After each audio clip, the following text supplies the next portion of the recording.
नमस्कार सम्पूर्णमा अहिले वीरगञ्ज सञ्जालबाट हेरिराख्नुभएको छ तपाईँले नेटवर्क किङ नेपाल नामक इन्स्टिट्युट मुरलीमा ओपनिङ भएको छ र यो नेटवर्क किङ नामको इन्स्टिट्युटको के विशेषताहरू छ, किन खोलिएको छ इन्स्टिट्युटहरू र वीरगञ्जको यति ठुलो भिडमा पनि जुन इन्स्टिट्युटको माहौलमा यो इन्स्टिट्युट कसरी अलग छ, अरू इन्स्टिट्युटहरूभन्दा कसरी फरक छ, त्यो हिसाबले तपाईँहरूको माझमा हामी यहाँ हेर्नेछौँ र साथसाथै किन यो इन्स्टिट्युटहरू खोलिएको छ यति भिडमा र कसरी अलग छ त्यो बारेमा पनि हामी कुराकानी गर्नेछौँ र जानकारी लिनेछौँ।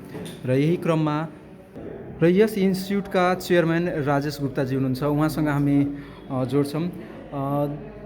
तपाईँको सानो एउटा परिचय चाहन्छु। मेरो नाम राजेश गुप्ता हो अनि मेरो घर चाहिँ जितपुरमा हो।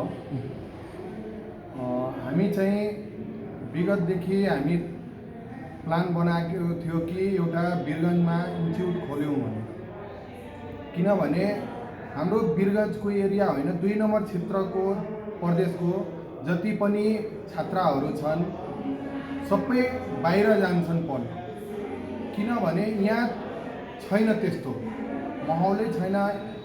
वीरगञ्ज हाम्रो हब हो, एजुकेसनको लागि हब हो, तर यहाँ त्यस्तो छैन इन्स्टिट्युट। त्यही हामी एउटा भिजन लिएर आएको हो र हामी सक्दो राम्रो बनाउन प्रयास गरिरहेछौँ। आउने हो यसलाई छात्र चाहिँ यहीँ हाम्रो एजुकेसन यहीँ दिउँ हामी, हाम्रो विचार त्यही छ। जाओस् बाहिर इन्डिया नजाओस्, त्यो एजुकेसन हामी यहीँ दिउँ।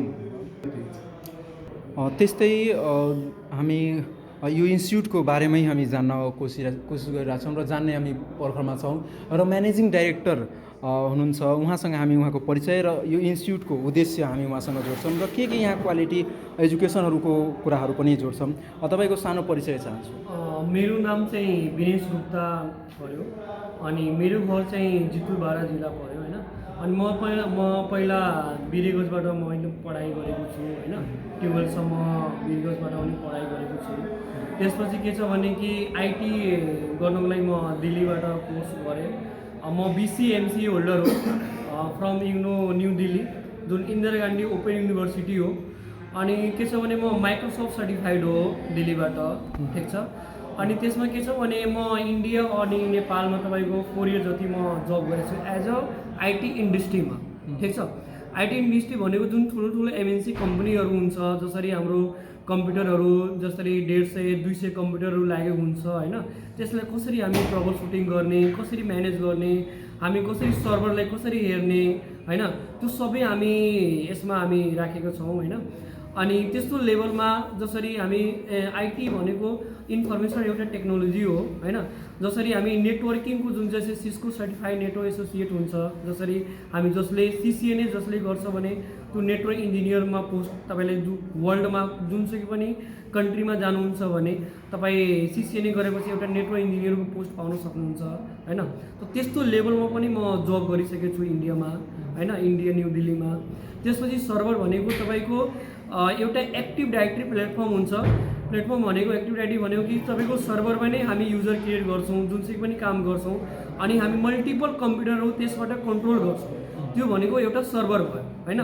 जुन हामी सर्भिसेस प्रोभाइड गर्छौँ होइन सर्भरको थ्रु, त्यो भयो तपाईँ भन्नुभयो भने कि तपाईँ कम्प्युटरको म्यानेज गर्ने, कन्ट्रोल गर्ने होइन, सफ्टवेयरहरू म्यानेज गर्ने सबै तपाईँको सर्भरको थ्रुबाटै नै हुन्छ।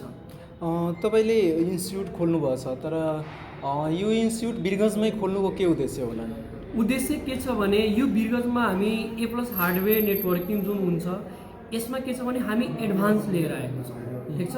खोल्नेको उद्देश्य के छ भने कि यहाँ जुन सर्भरको छ एडभान्स, जसरी हामी कमान्ड बेसमा कुनै राउटरमा काम गर्छौँ होइन, तर त्यो प्लेटफर्म वीरगञ्जमा छैन। यो कोर्सको लागि तयारी कि तपाईँको काठमाडौँ जानुपर्छ या इन्डिया जानुपर्छ, तर म चाहन्छु कि यो यहाँको स्टुडेन्टहरू जति छ भने के हुन्छ तराईको स्टुडेन्टहरू हुन्छ, जसरी यहाँको विक पनि स्टुडेन्टहरू छ होइन, जसरी आर्थिक स्थिति पनि कमजोर हुन्छ होइन। त त्यसको लागि हामी के गरेछौँ भने कि यहीँबाट कोर्स गरोस् अनि कोर्स गरिसकेपछि यानि कि जबमा डाइरेक्टै इन्ट्री होस् जुनसुकै पनि कन्ट्रीमा, जस्तै नेपाल काठमाडौँ भयो या इन्डिया भयो, जुनसुकै पनि इन्ट्रीमा मतलब कन्ट्रीमा जान सकिन्छ, USA दुबई, मतलब कोर्स गरेर यहीँबाट तपाईँ जबमा इन्ट्री गर्न सक्नुहुन्छ। त्यसको लेभलको अहिले कम्प्युटर सम्बन्धी कस्तो कस्तो कोर्सहरू गराउनुहुन्छ? कम्प्युटरको सम्बन्ध कोर्स के भने हामी बेसिक कोर्स पनि राखेको छौँ। वर्ड एक्सेल जुन ट्रेनिङ हुन्छ तपाईँको त्यो पनि हामी राखेको छौँ होइन। त्यसमा एडभान्स वर्ड एक्सेल भनेको तपाईँ ह्युमन रिसोर्स जति हामी एचआर डिपार्टमेन्ट कोडिङ जुन काम हुन्छ हाम्रो, जसरी एकाउन्टिङ प्याकेज गर्छ जसले होइन, जसरी एक्सेलमा कसरी फर्मुला इन्ट्री गर्ने त्यो एडभान्स लेभलमा एक्सेल जस्तै ब्यालेन्स सिट कसरी बनाउनु पर्यो सबै हामी त्यो लेभलमा हामी त्यसमा एक्सेलमा ओन्ली एडभान्समा तपाईँ भनेको एक्सेलमा एक्सपर्ट हुनु। जबसम्म मान्छे एक्सेलमा एक्सपर्ट हुँदैन भने त्यो अगाडि काम गर्न त्यसले धेरै डिफिकल्ट हुन्छ। ठिक छ, त त्यो हिसाबले म इन्टरनेसनल लेभलमा उनीहरूलाई म अलिकति डिपमा पढाउँछु, जुन चाहिँ वीरगन्जमा तपाईँको त्यस्तो लेभलमा पाउँदैन, त्यस्तो लेभल छ। विद्यार्थीहरू यदि जोड्न खोजिरहेछन्, यहाँ तपाईँको इन्स्टिट्युटसँग जोड्न खोजिरहेछन् भने के विद्यार्थीहरूको लागि के सहजता प्रदान गर्नुहुन्छ तपाईँ? सहज के छ भने कि एउटा सहज के हुन्छ भने हाम्रो स्टडी मेटेरियल जति हुन्छ, जति डिप्लोमा गर्छ हार्डवेयर नेटवर्किङको A+N+ गर्छ होइन, त्यसको हामी स्टडी मेटेरियल पनि प्रोभाइड गर्छौँ। तपाईँ के छ भने इन्टरनेसनल हाम्रो ट्रेनर छ, तपाईँको वीरगन्जबाट कुनै पनि ट्रेनर हुँदैन, काठमाडौँ पनि ट्रेनर हुन्छ हाम्रो, दिल्लीबाट ट्रेनर हुन्छ हाम्रो होइन। त्यसको लेभलको एकोर्डिङ हामी व्यवस्था राखेको छौँ। अनि स्टुडेन्टले अलिकति धेरै डिप हुन्छ। हामी जसरी जबमा हामी रिफरेन्स हुन्छ भने त्यसलाई हामी मेरो पढाएको पनि स्टुडेन्टहरू अहिले काठमाडौँमा जब पनि गरिरहेछ, दिल्लीमा पनि जब गरिरहेछ होइन। त त्यसको लेभलको एकोर्डिङ हामी के गर्छौँ भने व्यवस्था मिलाएको छौँ। प्लेसमेन्टको पनि ठाउँहरू तपाईँले आफै मिलाउनुहुन्छ कि के छ? होइन, प्लेसमेन्टको हेर्नुहोस्, तपाईँ कुनै पनि इन्स्टिट्युटमा जानुहुन्छ भने कोर्स गर्नको लागि वर्ल्डको कुरा गरिरहेको छु, कसैले मैले प्लेसमेन्टको ग्यारेन्टी लिँदैन। किन लिँदैन? किनभने हेर्नुहोस्, आफूसँग क्वालिटी हुन्छ, आफूसँग कोर्स गरेको हुन्छ होइन, त्यो मान्छेले आफूले मेन्टेन गर्न, आफैले त्यो जब आफैले सेल्फ त्यसले जब पाउन सक्छ। यदि आफूसँग क्वालिटी छ भने म दिल्लीमा जब म कोर्स गरिरहेको थिएँ भने त्यो ठाउँमा मलाई कोही पनि कन्ट्याक्टमा थिएन मैले, तर पनि म त्यहाँ आफूले जब गरेँ अनि त्यसपछि म अगाडि बढेँ। ठिक छ, त प्लेसमेन्टको तपाईँ चिन्ता नलिनुहोस्।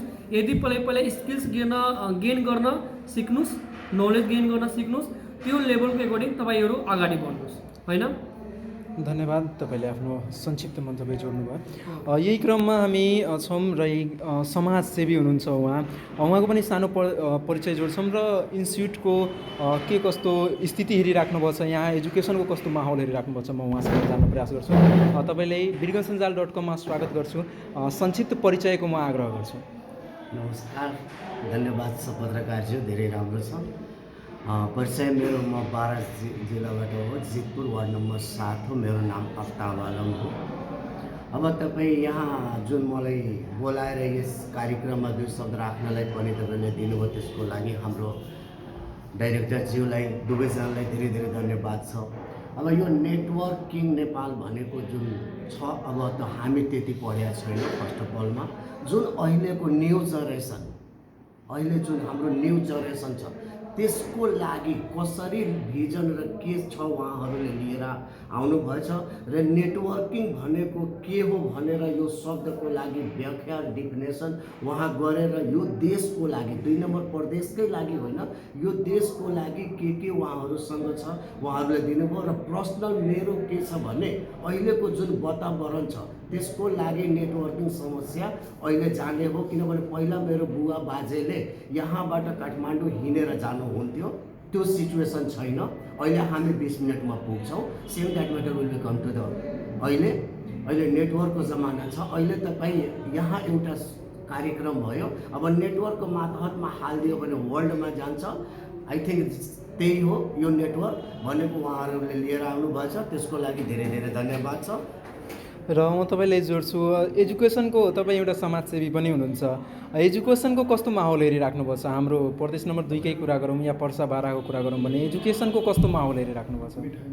एजुकेसनको माहौल धेरै राम्रो छ, पढे लेखेका विद्यार्थीहरू पनि यहाँ धेरै छ। तर त्यसलाई यो 2 नम्बर प्रदेशका जिम्मेवार व्यक्तिलाई त्यसलाई ठाउँसम्म पुर्याउन सकेको छैन। किनभने पढे लेखेको त्यस्तै छ, नेटवर्किङ पनि त्यस्तै छ, खेलकुदमा त्यस्तै छ, विकासमा पनि त्यस्तै छ, तर सबैजनालाई ठाउँमा पुर्याउने जुन हाम्रो अगुवा यानि जिम्मेवार व्यक्ति छ त्यसले गरेको छैन। तर यस्तो त अहिलेका विद्यार्थीलाई सोध्नुहुन्छ भने if you want to say to the any students, कुनै विद्यार्थीलाई सोध्नुहोस् त्यसले इङ्ग्लिस बोल्न सक्छ, त्यो धेरै खुसी हो। जुन बेला म पढिरहेको थिएँ, मेरो लगभग 29 वर्ष भयो एसएलसी पास गरेको, त्यो बेलादेखि एउटा इङ्ग्लिस बोल्ने कोही मान्छे आउँथ्यो भने नोबडी इज देयर, कोही थिएन त्यहाँ कि को बोल्छ भने बाहिरको अमेरिकाको, इङ्ल्यान्ड, जापानको मान्छे हाम्रो जितपुर 12मा आउँथ्यो भने हामी हेर्थ्यौँ कि कोही एउटा व्यक्ति आओस्, कोही एउटा विद्यार्थी आओस्, त्यसलाई इङ्ग्लिसमा कुरो गरौँ। तर अहिलेको सिचुएसनमा हेर्नुहुन्छ भने हाम्रो देश र 2 नम्बर प्रदेशमा सायद एउटा कुनै घर होला कि त्यसमा इङ्ग्लिस बोल्ने छैन, र त्यो 99% छ कि जुनसुकै घरमा जानुहोस् त्यो एउटा विद्यार्थी पाउँछ इङ्ग्लिस बोल्नलाई, र त्यसको धेरै धेरै धन्यवाद छ। अन्तमा के भन्न चाहनुहुन्छ? उहाँहरूले इन्स्टिट्युट खोल्नु भएको छ, इन्स्टिट्युटको उन्नति प्रगतिको लागि के भन्न चाहनुहुन्छ? यो धेरै राम्रो प्रश्न हाम्रो पत्रकारजीले सोध्नुभयो।